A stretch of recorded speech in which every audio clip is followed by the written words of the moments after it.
everyone, what's going on? It's your girl T.I.E here, which stands for Together Individual Entertainment. T.I.E, the 30 letters of T.I.E blog. Okay, so basically we got done with 2 stories already, but we still need to get down to the last 2 stories, which will be today and tomorrow of the 12 days of Halloween.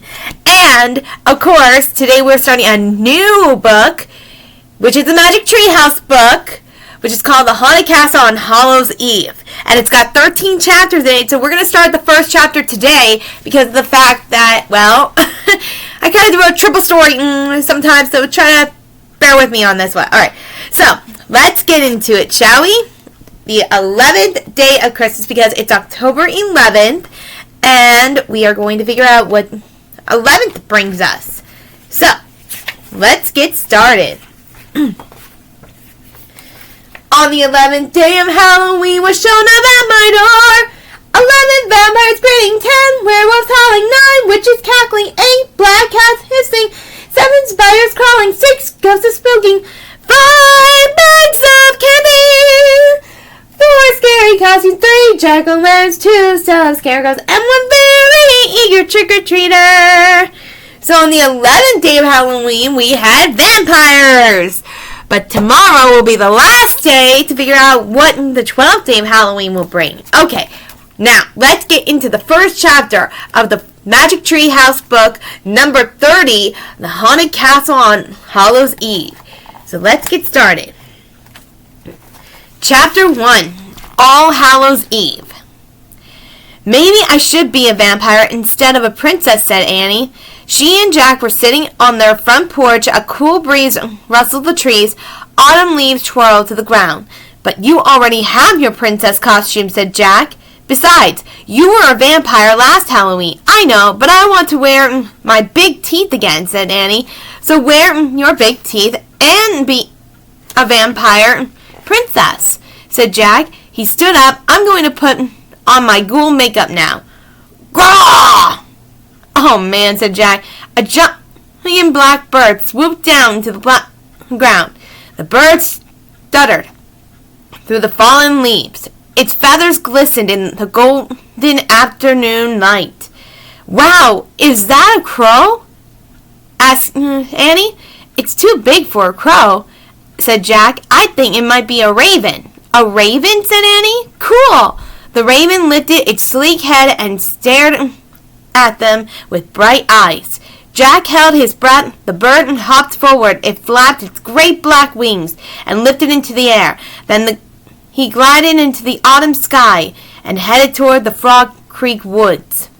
Annie jumped up. It's a sign. Morgan's back, she said. I think you're right, said Jack. Let's go. Jack and Annie hurried across their front yard, crunching through the leaves. They ran up their street and into a Frog Creek woods. When they came to the tallest oak, they saw the rope ladder swaying in the wind. The magic tree house was waiting for them. Just as we thought, Annie said, smiling. Jack followed her up the ladder. When they climbed inside the tree house, they saw no sign of Morgan Le Fay, the enchantress from the kingdom of Camelot.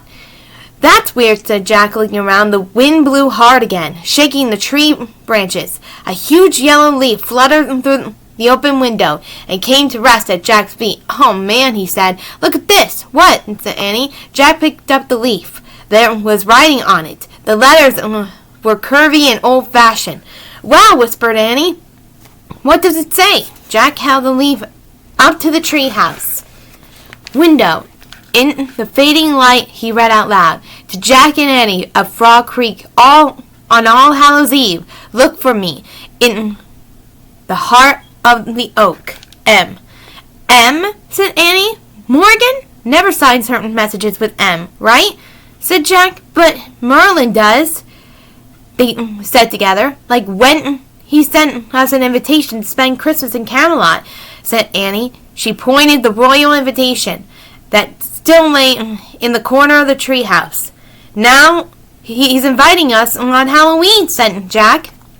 Halloween is called All Hallows Eve. A long time ago. I know, said Annie. We have got to go. Of course, said Jack. There was no way they could turn down an invitation from the master magician of all time. But how do we get there? I bet our invitation will take us, said Annie. Like when we went to King Arthur's castle on Christmas Eve. Good idea, said Jack. He pointed to the fancy writing on the leaf. I wish we could go, to where the leaf invitation came from, said Annie. Right, said Jack. The wind began to blow. The treehouse started to spin. It spun faster and faster. Then everything was still, absolutely still. All right. So that was Chapter 1 of the Magic Treehouse book number 30, Haunted Castle on Hallows Eve. So what do you think the adventure is going to take him this time? We're going to have to wait and see until tomorrow for Chapter 2, because trust me, Chapter 2 always brings them to the location and everything. Well, that's all I got for you guys today. In the meantime, this is T.I.E saying, Happy Halloween! Bye!